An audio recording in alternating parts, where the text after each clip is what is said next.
You will never win another argument again, and if you truly understand what I'm about to tell you, you won't want to. Because winning arguments is how most people quietly lose power, lose respect, and lose control of their lives. Think about the last time you won an argument, maybe with your partner, a coworker, or that stranger online who just needed to be corrected. You had the facts, you proved your point, you walked away technically right.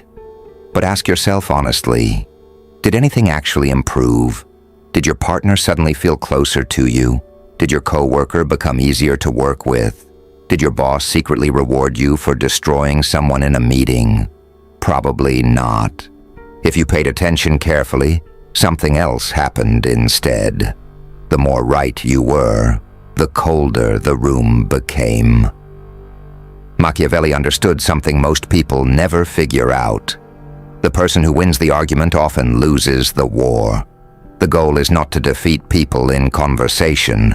The goal is to quietly steer outcomes in your favor, without triggering resistance, ego, or retaliation. That is the real game, and the most powerful move in any argument is often to never enter one at all. But this raises a question. How do you avoid arguments without becoming weak? Without letting people walk over you? Without surrendering what you want? Let's break it down the way Machiavelli would. Cold, clear, practical, not about being nice, not about being aggressive, about being effective. Most people treat arguments like sport. Someone scores points, someone gets humiliated, someone walks away angry. That's entertainment, not strategy. From a Machiavellian perspective, you only win when three things happen. The outcome moves closer to what you want. Your reputation and relationships remain intact or improve. The other person feels respected, or even believes the idea was partly theirs. If your victory damages one of these three, it wasn't a win. It was an ego payment with long-term interest. So the first mental shift is simple. Your goal is not to win arguments. Your goal is to control direction. Once that clicks, everything about how you speak changes. Most arguments are invitations, a criticism, a jab, a challenge thrown into the room. Your instinct is to defend yourself, to prove intelligence, to show strength, to demonstrate you cannot be dismissed. That instinct is the trap. The moment you react, they have chosen the topic, the emotional tone, the battlefield. And now, you are playing their game. So step one is simple. Stop accepting invitations. You do this by controlling three things: your ego, your tone, your questions. Imagine a meeting. A colleague says, "I don't think your plan makes sense. We tried something like this 2 years ago and it failed." Your ego wants to respond, "Did you even read the proposal?" Maybe you're right, but now you're in a public duel. Instead, try the Machiavellian move. That's a good point. What went wrong last time from your perspective? One sentence, three effects. They feel acknowledged. The spotlight shifts away from defending yourself. You gather intelligence. The energy changes instantly. No argument, only analysis. And analysis is controllable. When people are explaining, they are no longer attacking. Information becomes power.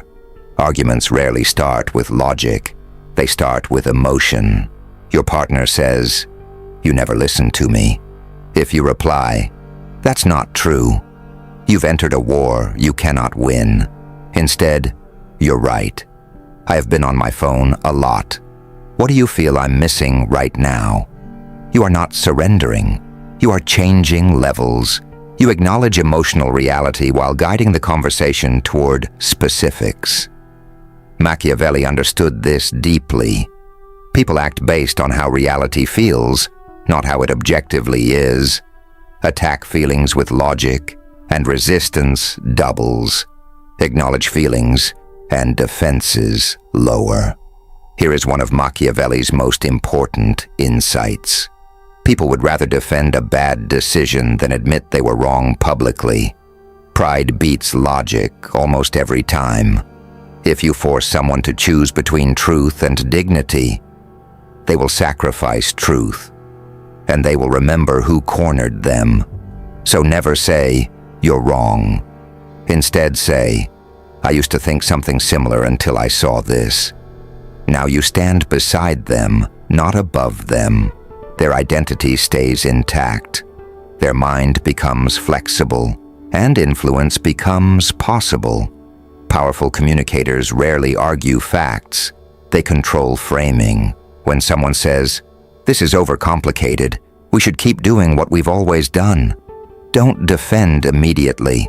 Say, "I agree simplicity matters. What's the biggest risk of changing things?" Now they define criteria. You then show how your solution protects those criteria. You didn't argue. You guided the structure of thinking itself. If you control the frame, arguments become unnecessary. People resist ideas that threaten identity, but they embrace ideas that preserve status. Instead of removing someone's correctness, redirect it. "You're right, this is risky." That's exactly why we should test it small first. They remain the cautious expert. You still move forward. Everyone wins psychologically. Let people believe the idea was theirs.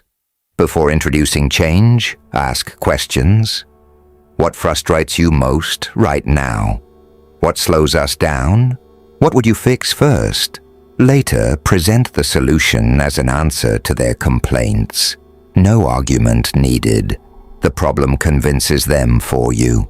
Some people can't be convinced, not because your reasoning is weak, because disagreement is part of their identity. Arguing with them is like explaining yourself to a wall. So, create mental categories. No argument zones. You stay polite. You stay calm. But you do not invest energy. Withdrawal is not weakness. It is strategic conservation of influence.